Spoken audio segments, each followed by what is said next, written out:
Salutations everyone, and welcome to What Mattered, the show where I tell you what mattered in the news this week. Hope you all had a nice Thanksgiving and a great Black Friday, or as they call it in Ferguson, Missouri, more expensive, slightly less violent looting.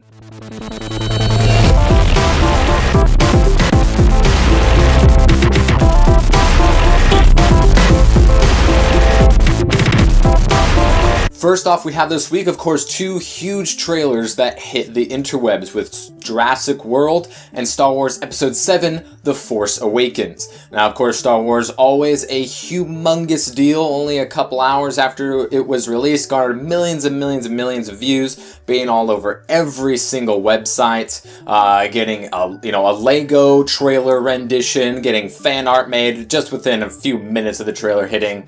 No big surprise, because Star Wars is an absolutely huge thing. I've seen every single movie in theaters, I grew up with it just like anyone else, and I'm excited for the film. I'm not sure if this trailer made me more or less excited. It doesn't reveal a lot, of course, it's just a teaser.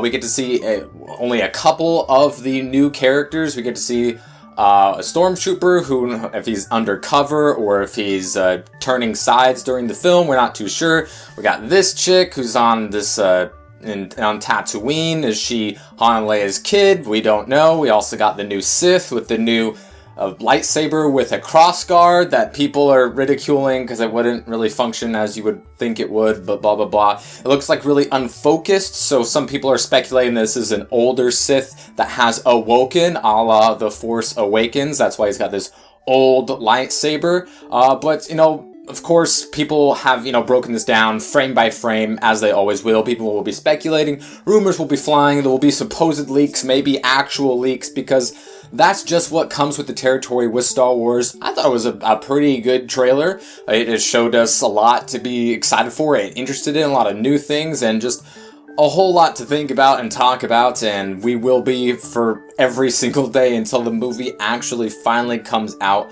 a year plus from now. So let me know what you guys thought of the trailer below. I thought it did its job. It did its job. Hopefully it's just better than the prequels, and that's really all anyone could ask for or hope for. And speaking of Star Wars, Microsoft's new acquisition, Minecraft, released a Star Wars skin pack this week for $3.99 or $2.99, $3 on Microsoft platforms only, so only the 360 and Xbox One. This is the first exclusive content we've seen for a Microsoft platform ever since Microsoft acquired it, so I don't think that is a coincidence by any stretch of the imagination. It comes with 55 skins, so that's a lot. Keep pretty much any Star Wars fan happy. And I wonder what else exclusive titles and updates and content we're going to be seeing from Microsoft platforms since it's a Microsoft now owned property. And the other big trailer this week was Jurassic World, starring Chris Pratt and some kids, as always. Jurassic Park, still, a kids franchise movie, much like Star Wars. People always like to gloss over that, and these are for kids. That's what they're made for. And the Jurassic Park franchise is not one I'm super high on. I mean, of course, the first one is a classic. Second one was decent. Not many people like the third one. Obviously, as goes with trilogies, especially when there's been such a gap between movies, and I think this one is even a larger gap between 3 and 4, even though they're not calling it 4, they're just calling it Lost World, where the park itself opens, and they went straight to all the stupid things that they've done in previous films without making any fixes. The thing is, with a movie like this, it has to make sense within the fiction that it places it in. And they've made all of the same mistakes so far that we've seen from the previous films, and it's really annoying when you can get things right, no matter how silly they sound practical-wise, such as they have velociraptors still, and they're these huge things that are great predators that look more like tiny Godzillas than actual velociraptors, which are about this tall in reality and are feathered and weigh about the same size as a 3-year-old human baby and would just be no threat to anybody. What they continue to perpetuate is this idea the velociraptor was this Dionysus-sized Utah raptor that they call a velociraptor that has no feathers. Sure, you can forgive them for making mistakes in like the early 90s and the original Michael Crichton book, which popularized the Velociraptor, which was a really obscure, unpopular dinosaur prior to that book coming out. And then, of course, we had the Brontosauruses and Triceratopses, which weren't actual dinosaurs, but you saw those in the earlier films. So some of that you can kind of forgive. But nowadays, if you can get it right, I don't see why not. Sure, the Velociraptor name sounds cool, and they're keeping with how they've had it in the previous films, but just, if you're gonna make a movie about dinosaurs, why not have real dinosaurs? That's just something I will not understand. They have this genetically modified dinosaur that looks like it has opposable thumbs, which makes no sense because no other dinosaur had opposable thumbs, so I don't know what they're breeding it with. Of course, this seems like a better idea than their dinosaur-human soldier hybrids that we've seen concept art and like models of for the past few years. We've all seen floating around the internet. But this still seems really silly. They have this giant dinosaur that comes out of the water that's like twice the size of what it actually was. And this is just coming from a guy who like does no research about dinosaurs, knows nothing about dinosaurs. And these just glaring flaws in the trailer kind of just put me off, especially when they could get it right and they just choose not to. I mean, we have dinosaur fossils, we have paleontologists. It's just, please use them. Please use them, because it just looks dumb if you're trying to make a movie about dinosaurs and you can't even get the dinosaurs to look right or behave right, and you could still do a good movie without making shit up. Anyways, I'm going to put this in the Let It Die category because it looks like crap. Also in gaming news, Ubisoft has apologized for the many problems that have plagued the new Assassin's Creed Unity game across all platforms. They've made over 300 fixes to the game since the launch just a couple of weeks ago. We've had reports of all kinds of glitches, the no-face glitch that everyone's familiar with, other glitches that are just kind of game-breaking to some users, and there's been a big outcry against it, similar to EA's launch of Battlefield 4 and the issues they had that. Not so much, I think, as game-breaking as these, and as, obnoxious as these, but they've apologized. They said that they're giving the Dead Kings DLC away for free, so the first DLC will be free to everyone, and anyone who bought a season pass will also get a free Ubisoft game. They've made a list that I'll put right here that includes Far Cry 4, Watch Dogs, Just Dance 2015, Rayman. So that's pretty cool. That's a decent apology for the kind of mistake that they made. I'm not saying that this totally makes up for it, but I think that's one of the better apologies we've seen from a game maker in recent years when it comes to we fucked up, sorry, here's some free stuff.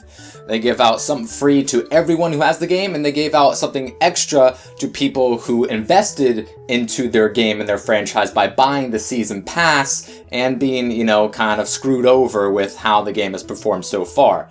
People have been experiencing a lot of video game problems the last coming weeks, as I mentioned in the last week's episode. A lot of bugs and glitches and game crashes and matchmaking issues, which is still plaguing the Master Chief Collection.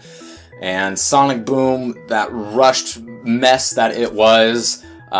Games should be pushed back, and more quality testing and more, testing on the loads of their infrastructure and having stronger netcode is just kind of stuff that shouldn't be happening in this day and age. But unfortunately, it's been a pretty big deal as of late. Xbox's lineup on free games for gold for December has been released. Goes as follows. For the Xbox One, they are getting Worms Battlegrounds for free for the entire month of December. And for 360 owners, you get The Raven. And then on the 16th, SSX, the reboot that came out a couple of years ago that was very well reviewed. And for PlayStation Plus subscribers, PS4 owners will be getting Injustice Gods Among Us Ultimate Edition for free, as well as Secret Ponchos. Injustice Gods Among Us is the first ever full retail release game offered for free on PlayStation Plus on the PlayStation 4.